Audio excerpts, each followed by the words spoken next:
नमस्कार दोस्तों, मैं अंकुर उपाध्याय स्वागत करता हूं आप सभी का एक बार फिर से अपनी नई वीडियो में।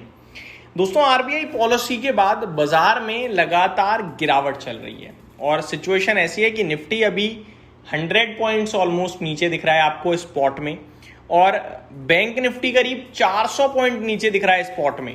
पहले तो मैं आपको बता दूं कि ये जो गिरावट दिख रही है ये एक्चुअली में इतनी बड़ी गिरावट नहीं है। गिरावट कितनी है पहले वो समझ लीजिए। निफ्टी फ्यूचर और बैंक निफ्टी फ्यूचर्स जब आप ऐड करोगे तो आपको ऑटोमेटिकली दिख जाएगा कि एक्चुअली में गिरावट है कितनी। अगर निफ्टी की बात करूं तो 40 पॉइंट हरे निशान में है और बैंक निफ्टी की बात करूं तो 45 पॉइंट हरे निशान में है। दैट मीन्स अभी लाल नहीं है, अभी हरे निशान में है। आप लोग कहोगे भाई कौन सा गणित लगा रहे हो, 100 पॉइंट नीचे दिख रहा है मेरे को, हरे निशान में कैसे है? निफ्टी का भाव तो हमेशा से अलग रहा है, फ्यूचर्स का अलग रहा है।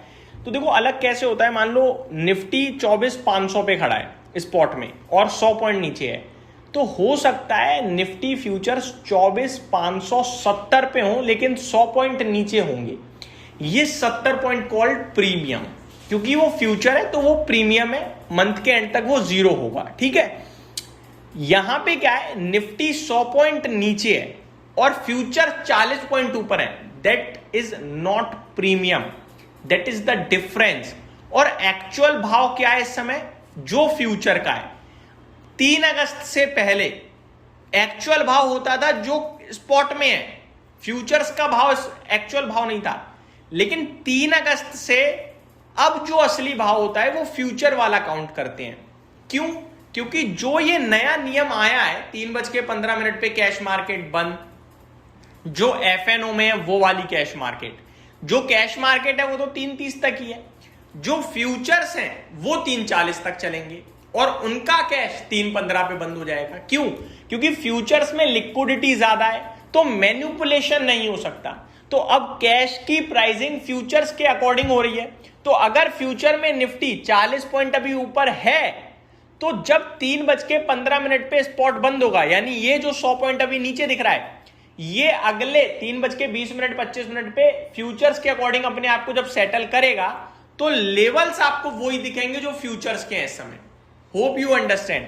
तो मार्केट डेफिनेटली ऊपर से नीचे आया है, डेफिनेटली आपको स्पॉट में 100 पॉइंट्स की गिरावट दिख रही है, लेकिन एक्चुअली में 100 पॉइंट की गिरावट नहीं है, 40 पॉइंट ऊपर है। अब अगर आप 40 पॉइंट ऊपर लेके भाव की बात करें तो 24,600 के करीब हम लोग ट्रेड कर रहे हैं। ठीक है जी, तो ये तो हो गई आपके लिए निफ्टी और बैंक निफ्टी या फिर ओवरऑल सिचुएशन जो चल रही है उसका अपडेट। अब ये जो बाजार ऊपर से नीचे आ रहा है इसके पीछे क्या आरबीआई पॉलिसी है? देखो पर्सनली मुझे लगता है पॉलिसी के बाद लोगों ने पोजीशन नेगेटिव बनाई है, लेकिन पॉलिसी खराब है इसलिए नहीं, नेगेटिव पोजीशन इसलिए बन गई क्योंकि आप ऊपर बैठे थे, कुछ स्ट्रॉन्ग आया नहीं, नीचे। दूसरी बात, कच्चा तेल $78 था और नहीं घटा, इवन ऊपर आ गया $80, तो फिर वहां से भी कोई एडिशनल पॉजिटिव। देखो ऊपर से ऊपर जाने के लिए कुछ अच्छा चाहिए होगा, वो अच्छा मिला नहीं, तो बाजार ऊपर से दोबारा नीचे वाली रेंज की तरफ आ रहा है। फॉर एन एग्जाम्पल, $78 $78 वाला क्रूड $80 के पास चला गया, तो ये कोई अच्छा साइन तो नहीं है। ठीक है, अभी करंटली $80 एग्जैक्टली ट्रेड कर रहा है ब्रेंट क्रूड। दूसरी तरफ अगर आप देखें आरबीआई पॉलिसी में कुछ ऐसा नहीं मिला हमें कि बहुत स्ट्रॉन्ग आ गया हो कि और ऊपर बने ना, न्यूट्रल पॉलिसी थी। ऐसा लग रहा था एक इवेंट था जो जरूरी ही नहीं था, बस होना था तो हो गया, इससे ज्यादा तो कुछ भी नहीं है। जैसे दिवाली पे मुहूर्त ट्रेडिंग में बाजार खुल तो जाता है, कई बार होता कुछ नहीं है, वही है, बस खुलना था तो इवेंट होना था, हुआ, लेकिन ऐसा कुछ भी नहीं आया जो आपको शॉक या सरप्राइज दे। तो ये हो गई आपके लिए मार्केट और आरबीआई पॉलिसी की बात। अब एक और डेटा जो आया है वो बताता हूं।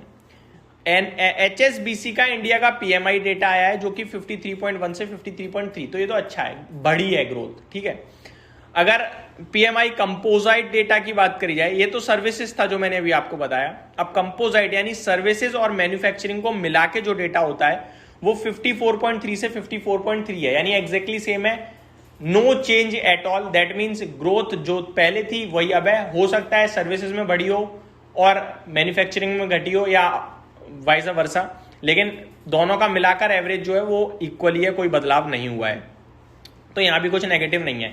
तो फिर मेरे को जो लग रहा है वो यही है कि मार्केट अपनी रेंज में है और अपनी रेंज प्ले कर रहा है। रेंज के अपर पार्ट पे थे, आप नीचे की तरफ जा रहे हो और नीचे से वापस दोबारा ऊपर की तरफ आ जाओगे, इससे ज्यादा कुछ भी नहीं है। ऊपर से अगर आप देखें तो आज के सेशन में आपके लिए मूव दे रहा है reality, auto, metal, PSU banks, जिनका वेटेज उतना नहीं है। नीचे क्या है, bank Nifty, financial services, IT, इनका वेटेज है। तो जिनका वेटेज है वो नीचे है, जिनका वेटेज नहीं है वो ऊपर है, और ये भी एक बड़ा इंपॉर्टेंट रोल प्ले कर रहा है। बाकी इसमें टेंशन लेने वाली बात मुझे नहीं लगता है कि है। यही समाप्त करता हूं इस वीडियो को। उम्मीद करता हूं डिटेल्स पसंद आई होंगी। Thank you so much for watching this video. Have a great day guys.